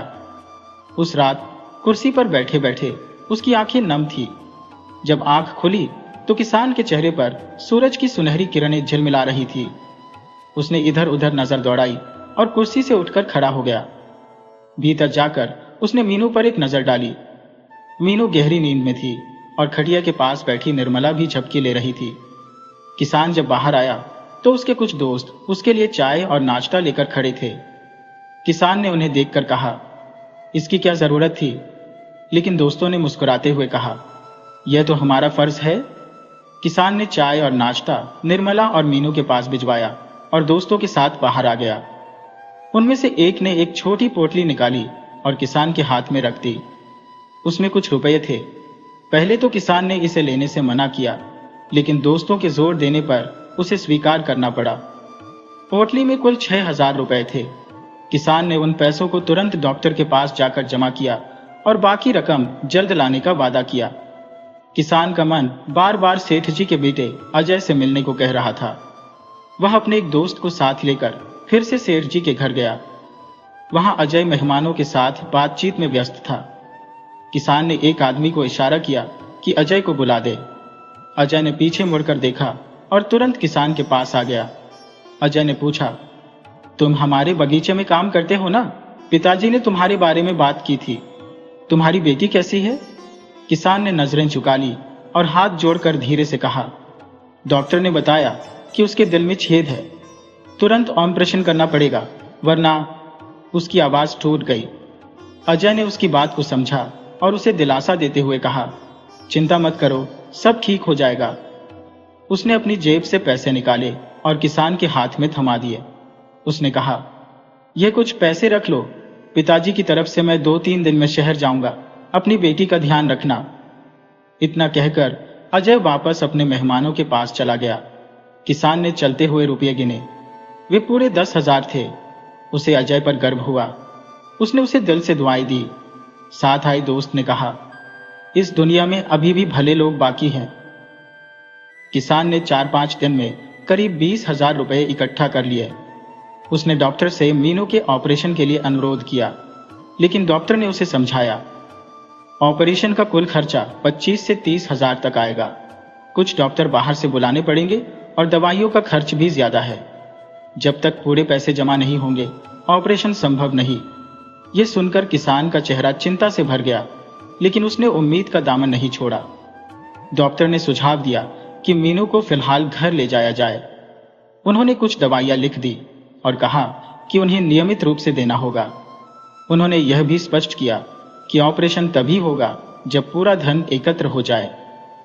मीनू की देखभाल में कोई कमी न हो, यह हिदायत देकर डॉक्टर ने अपनी बात समाप्त की।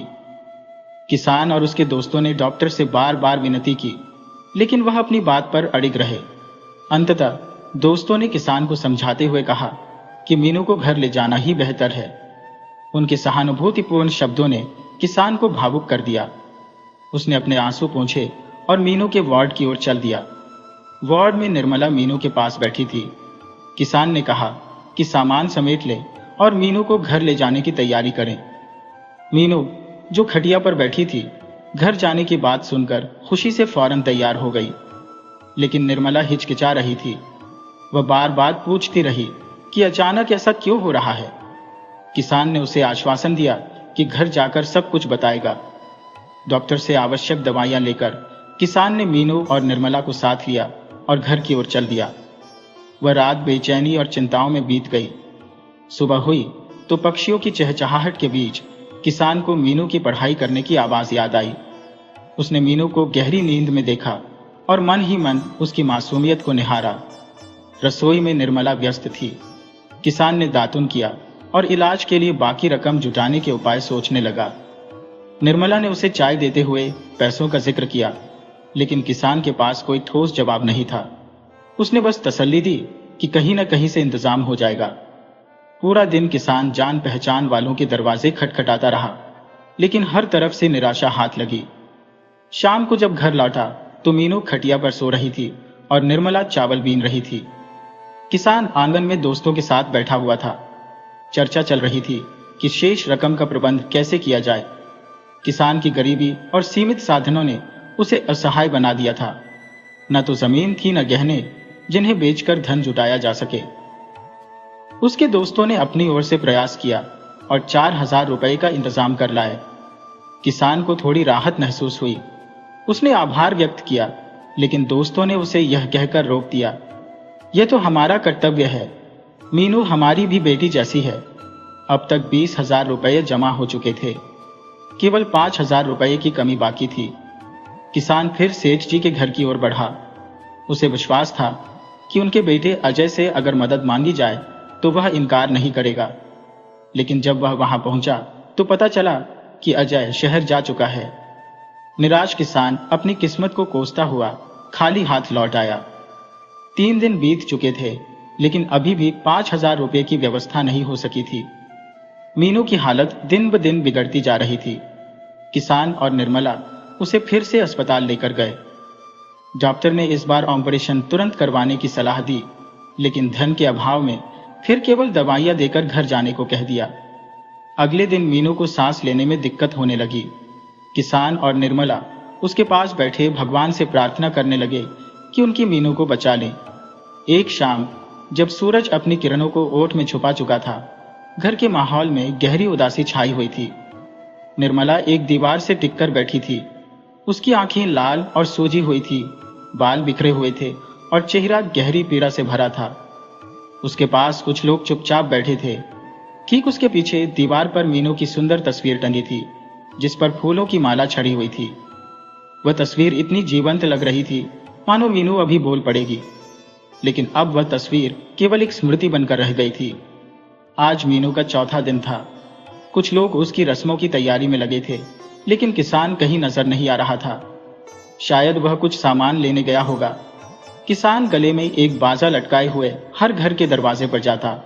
वह धीमे धीमे बाजा बजाता और एक ही सवाल पूछता, क्या मीनू यहाँ आई थी?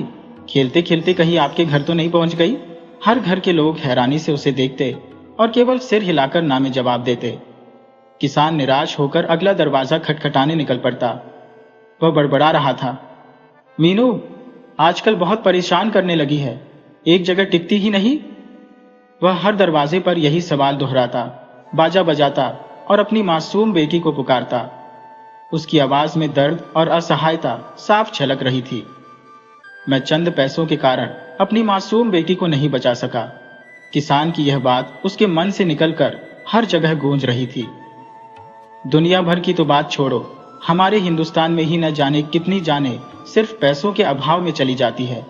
हमें जरूरत है इंसानियत दिखाने की, एक दूसरे की मदद करने की, ताकि फिर कोई मासूम बच्ची अपनी जान न गंवाए। दोस्तों, अगर आपको यह कहानी पसंद आई हो तो कृपया हमारे चैनल को सब्सक्राइब करें, वीडियो को लाइक करें और शेयर करें। अंत तक इस वीडियो को देखने के लिए आपका बहुत बहुत धन्यवाद।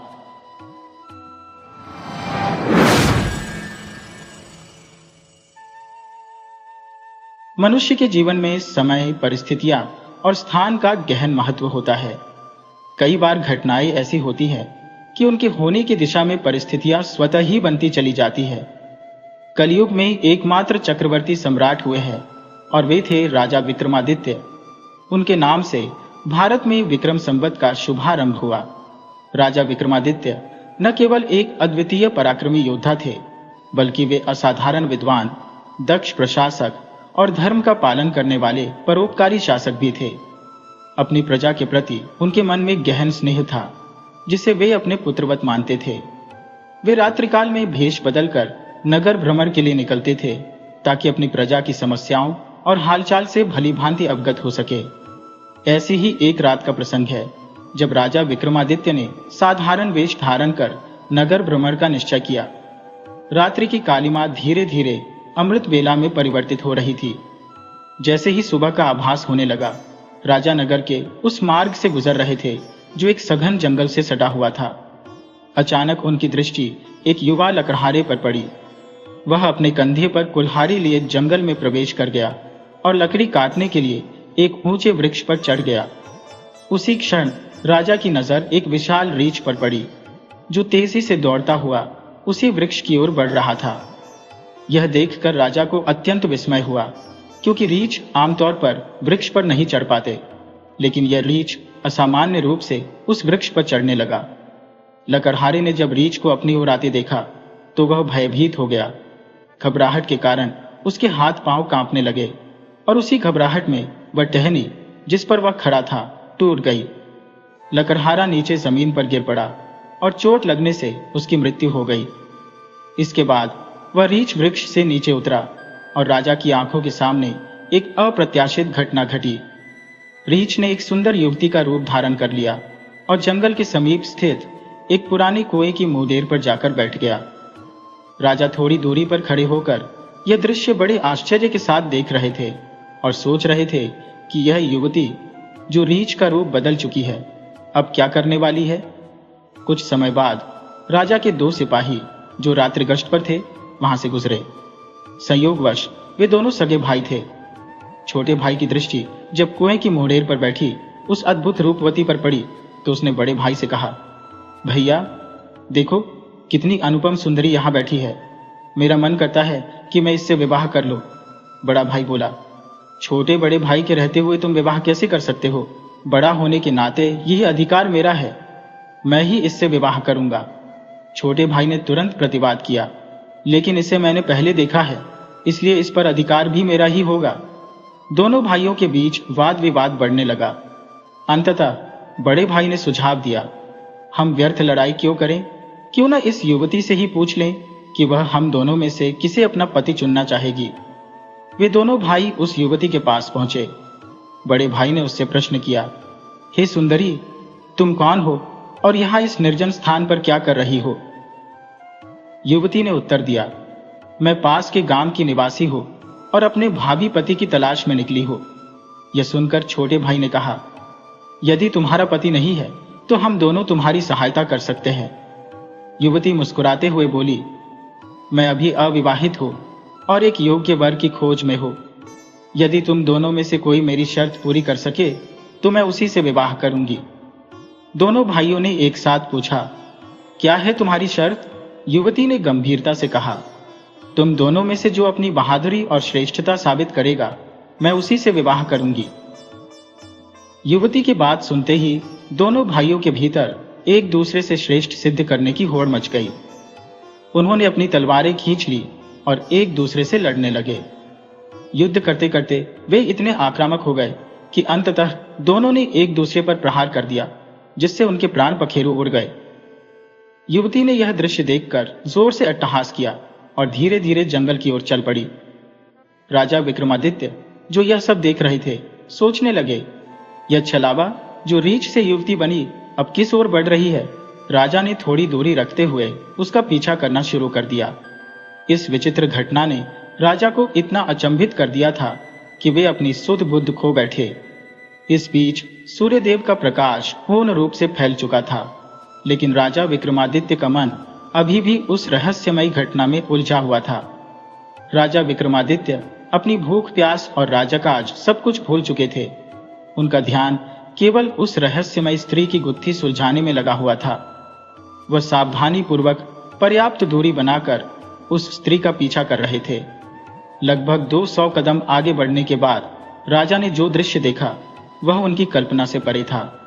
उनकी आंखों के सामने वह सुंदर स्त्री अचानक अपना रूप बदलकर एक भयावह विषैले नाग में परिवर्तित हो गई। वह नाग अत्यंत तीव्र गति से रेंगते हुए आगे बढ़ा। थोड़ी दूर जाने पर एक नदी प्रवाहित हो रही थी। वह नाग नदी किनारे जाकर क्षण भर के लिए रुका, फिर राजा की आंखों के सामने ही नदी में कूद पड़ा। नदी के मध्य में एक नाव थी जिसमें लगभग 25 लोग सवार थे। वह जहरीला नाग सीधा उस नाव की ओर बढ़ने लगा। राजा विक्रमादित्य किनारे पर खड़े यह सब देख रहे थे। जैसे ही नाग ने नाव में छलांग लगाई, वहां अफरा तफरी मच गई। जान बचाने के लिए लोग बेतहाशा नदी में कूदने लगे। जो लोग तैरना जानते थे वे किसी तरह किनारे तक पहुंच गए, लेकिन जो तैरने में असमर्थ थे वे गहरे जल में डूब गए। कुछ समय बाद वह नाग नदी से बाहर निकला और किनारे किनारे तेजी से आगे बढ़ने लगा। राजा विक्रमादित्य ने बिना समय गंवाए उसका पीछा जारी रखा। कुछ दूरी तय करने के बाद राजा को पुनः चकित होना पड़ा। वह नाग एक बार फिर अपना स्वरूप बदल चुका था। अब वह एक वृद्ध ब्राह्मण का रूप धारण किए हुए था। राजा ने सोचा, यह रहस्यमय प्राणी अब एक ब्राह्मण का वेश बनाए हुए है। यही उचित समय है इसके बारे में जानकारी प्राप्त करने का। ये विचार आते ही राजा विक्रमादित्य तेजी से उसके पास पहुंचे और हाथ जोड़कर प्रणाम किया। वृद्ध ब्राह्मण ने भी विनम्रता से हाथ जोड़कर उनका अभिवादन किया। राजा ने सीधे पूछा, आप कौन है? ब्राह्मण ने उत्तर दिया, तुम्हें दिखाई नहीं देता? मैं एक ब्राह्मण हूं। राजा ने कहा, आप झूठ बोल रहे हैं, आप ब्राह्मण नहीं हैं। वृद्ध ब्राह्मण ने गंभीर स्वर में प्रतिप्रश्न किया, तो फिर तुम ही बता दो कि मैं कौन हूं? राजा ने दृढ़ता से कहा, तुम वह नहीं हो जो तुम दिखाई देते हो। ब्राह्मण ने ठंडी हंसी के साथ कहा, मैं जो भी हो उससे तुम्हें कोई सरोकार नहीं होना चाहिए। तुम अपने काम से काम रखो और अपना मार्ग नापो। राजा बोले, सत्य को जाने बिना मैं तुम्हारा पीछा छोड़ने वाला नहीं हूं। तुम्हें सच बताना ही पड़ेगा। उस पर वह वृद्ध बोला, मैंने तुम्हें पहले ही कहा कि मैं एक ब्राह्मण हूं। राजा ने दृढ़ता से कहा, तुम मुझसे असत्य नहीं बोल सकते। मैं तुम्हारा पीछा तब से कर रहा हूं जब तुम नीचे बने हुए थे। मैंने देखा कि तुमने उस नौजवान लकड़हारे को मारा, फिर एक सुंदर स्त्री का रूप धर लिया और 2 सिपाही भाइयों को एक दूसरे के हाथों मरवा दिया। उसके बाद तुमने एक विषैले नाग का रूप लिया और नदी में छलांग लगाई। नाव में प्रवेश करने के बाद तुम्हारी दहशत से यात्रियों में भगदड़ मच गई। नाव पलट गई और आधे यात्री नदी में डूबकर मर गए। अब तुमने एक बूढ़े ब्राह्मण का वेश धारण कर लिया है, इसलिए सच सच बता दो कि तुम हो कौन? राजा के शब्दों पर वह बूढ़ा ब्राह्मण मुस्कुराया और बोला, यदि मैं ना बताऊं तो? राजा ने तलवार खींचते हुए कहा, तुम मरने के लिए तैयार हो जाओ। ये राजा विक्रमादित्य की नगरी है और मैं उसका वफादार सेवक हूं। इस धर्मनिष्ठ राजा की राजधानी में इतने लोगों की जान लेने के बाद तुम बचकर नहीं जा सकते। मरने से पहले सत्य उजागर कर दो कि तुम कौन हो। राजा विक्रमादित्य की धमकी सुनकर वह वृद्ध ब्राह्मण जोर जोर से हंस पड़ा और बोला, मैं जानता हूं कि यह महान राजा विक्रमादित्य की राजधानी है। और यह भी जानता हूँ कि तुम स्वयं सम्राट विक्रमादित्य हो। फिर भी यह जान लो कि तुम मुझे मार नहीं सकते, बल्कि एक दिन ऐसा आएगा जब मैं तुम्हें मरने पर विवश कर दूंगा। उसकी बात सुनकर राजा विचारमग्न हो गए। उन्होंने सोचा, जो मुझे इस रूप में पहचान चुका है वह कोई साधारण व्यक्ति नहीं हो सकता। राजा ने थोड़ा नम्र होकर कहा, अब जब आपने मुझे पहचान ही लिया है तो कृपया यह बताएं कि आप वास्तव में कौन हैं। वृद्ध ब्राह्मण ने कहा, संसार में 4 प्रकार की हट प्रसिद्ध है, राजहट, बालहट, त्रियाहट और योगहट। तुम इस समय राजहट पर अड़े हुए हो। बिना मेरी सच्चाई जाने तुम्हारा हट समाप्त नहीं होगा, इसलिए मुझे तुम्हें बताना ही पड़ेगा कि मैं कौन हूं और तुम्हारी राजधानी में क्यों आया हो। इसके बाद वृद्ध ब्राह्मण ने गहरी आवाज में कहना आरंभ किया, हे राजन, मैं तुम्हें अपने बारे में बताता हूं। जो भी कहूंगा उसे ध्यानपूर्वक सुनना। मेरा नाम काल है। तुम जानते हो कि इस संसार में जो भी जीव जन्म लेते हैं उनकी मृत्यु निश्चित है। इसी कारण इस भूमि को मृत्यु लोक कहा जाता है। जब कोई जीव माता के गर्भ में प्रवेश करता है और पूर्ण आकार लेता है, तब आत्मा उसमें समाहित होकर उसे सजीव बनाती है। उसी क्षण उसकी मृत्यु का समय, स्थान और परिस्थिति तय कर दी जाती है। मृत्यु किस प्रकार आएगी यह भी पहले से निश्चित होता है। हे राजन, क्या तुम यह भी अवगत हो कि इस संसार में हर जीव के जन्म और मृत्यु का समूचा लेखा जोखा चित्रगुप्त के पास सुरक्षित रहता है। जब किसी प्राणी की मृत्यु का समय समीप आता है तो चित्रगुप्त धर्मराज को इस विषय में सूचित करते हैं। क्योंकि समस्त प्राणियों की मृत्यु का कार्यभार भगवान शिव के अधीन है, इसलिए धर्मराज उनकी अनुमति के लिए प्रार्थना करते हैं। जब भगवान शिव अपनी स्वीकृति प्रदान करते हैं, तब धर्मराज मुझे अर्थात काल को आदेश देते हैं। मैं तब मृत्यु लोक पर आता हूं। मुझे यह भली भांति ज्ञात होता है कि किस जीव की मृत्यु किस समय, किस स्थान पर और किन परिस्थितियों में होनी है। मैं उस समय और स्थान पर उपस्थित होता हूं और उस जीव को उसकी पूर्व निर्धारित मृत्यु तक पहुंचाता हूं। यह प्रक्रिया उस प्राणी की नियति के अनुसार होती है। मैं केवल वह परिस्थितियां उत्पन्न करता हूं जो उसकी मृत्यु के लिए आवश्यक होती है। राजा विक्रमादित्य ने कहा, यह तो झूठ है। मैंने अपनी आंखों से देखा कि उस लकड़हारे की मृत्यु के पीछे तुम ही जिम्मेदार थे। इस पर वह वृद्ध ब्राह्मण बोला, राजन, तुम्हारी बात सत्य प्रतीत हो सकती है, किंतु गहराई से समझो। लोग यही मानते हैं कि लकड़हारे की मृत्यु वृक्ष से गिरने और टहनी टूटने के कारण हुई, लेकिन वह तो उसकी नियति थी। मुझे धर्मराज का आदेश था और मुझे केवल उन परिस्थितियों को साकार करना था। यदि तुम सोचो कि असली रीछ ऐसा कार्य कर सकता है तो यह भ्रम है। असली रीछ कभी वृक्ष पर चढ़ने में सक्षम नहीं होता, परंतु मैं काल हूं और मेरे लिए कुछ भी असंभव नहीं। जहां तक उन सिपाही भाइयों की बात है, ब्राह्मण ने आगे कहा, उनकी मृत्यु भी एक दूसरे के हाथों लिखी हुई थी। मुझे उनके लिए एक सुंदर स्त्री का रूप धारण करना पड़ा, और जो यात्री नदी में डूबकर मरे उनकी मृत्यु जल में लिखी गई थी। इसके लिए मुझे जहरीले नाग का रूप लेना पड़ा। हे राजन, अब तुम्हें यह समझ आ गया होगा कि मैं कौन हूं और तुम्हारी नगरी में क्यों आया था। साथ ही यह भी समझ गए होंगे कि समय, स्थान और परिस्थितियां संसार के जीवों के जीवन और मृत्यु में कितनी महत्वपूर्ण भूमिका निभाती है। राजा विक्रमादित्य ने यह सब सुनकर गहन विचार किया। बूढ़े ब्राह्मण के रूप में प्रकट हुए काल की बातों को राजा विक्रमादित्य ने अत्यंत ध्यानपूर्वक सुना और गहरी विचारधारा में लीन हो गए। कालदेव ने कहा, हे राजन, अब मुझे प्रस्थान करना होगा। इस पर राजा विक्रमादित्य ने कहा, हे कालदेव, आपने मुझे अमूल्य ज्ञान प्रदान किया है, जिसके लिए मैं आपका हृदय से आभार व्यक्त करता हूं। लेकिन कृपया जाते जाते मेरे एक अंतिम प्रश्न का उत्तर देकर मेरी जिज्ञासा शांत करें। कालदेव ने तत्क्षण उत्तर दिया, पूछो राजन, परंतु शीघ्र पूछो, मेरे पास अधिक समय नहीं है। राजा विक्रमादित्य ने निवेदन किया, हे कालदेव, कृपा करके मुझे यह बताइए कि मेरी मृत्यु किस स्थान पर और किस प्रकार से होगी। कालदेव मुस्कुराते हुए बोले, हे राजन, मैं तुम्हें यह बता सकता हूं कि तुम्हारी मृत्यु किस स्थान और परिस्थिति में होगी, परंतु यह नहीं बता सकता कि यह घटना कब घटित होगी। राजा ने जिज्ञासावश पूछा, कालदेव, मृत्यु का समय बताने में आपको क्या आपत्ति है? इस पर कालदेव गंभीर स्वर में बोले, हे राजन, यदि मैंने तुम्हें मृत्यु का समय अभी बता दिया तो तुम तत्काल ही चिंता के दलदल में फंस जाओगे। और तुम यह तो जानते ही हो कि चिंता किसी चिता से कम नहीं होती। अभी तुम्हें अपने शासनकाल में अनेक कल्याणकारी कार्य करने हैं, जिनसे प्रजा का जीवन समृद्ध हो सके। राजा विक्रमादित्य ने आग्रहपूर्वक कहा, ठीक है, समय न सही, परंतु यह तो बताइए कि मेरी मृत्यु कहाँ और कैसे होगी। कालदेव ने रहस्यमय स्वर में उत्तर दिया, हे राजन, तुम्हारी मृत्यु तुम्हारे ही महल की सीढ़ियों पर पैर फिसलने से होगी। इतना कहकर वह बूढ़ा ब्राह्मण रूपी काल तुरंत एक दिशा की ओर बढ़ा और कुछ ही पलों में दृष्टि से ओझल हो गया। उसी समय सूर्यदेव अस्त हो चुके थे और चारों ओर घना अंधकार छा गया था। राजा विक्रमादित्य, जो शारीरिक और मानसिक रूप से थक चुके थे, गहरे विचारों में डूबे अपने महल की ओर प्रस्थान करने लगे।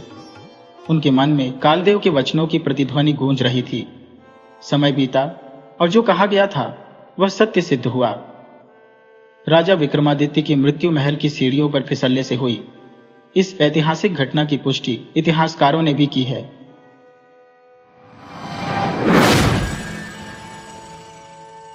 वीडियो अच्छी लगी हो तो इसे लाइक करें और ऐसी ही मजेदार कहानियों के लिए चैनल को सब्सक्राइब करें और बेल आइकन दबाएं। ज़्यादा से ज़्यादा अपने दोस्तों को शेयर करें। धन्यवाद।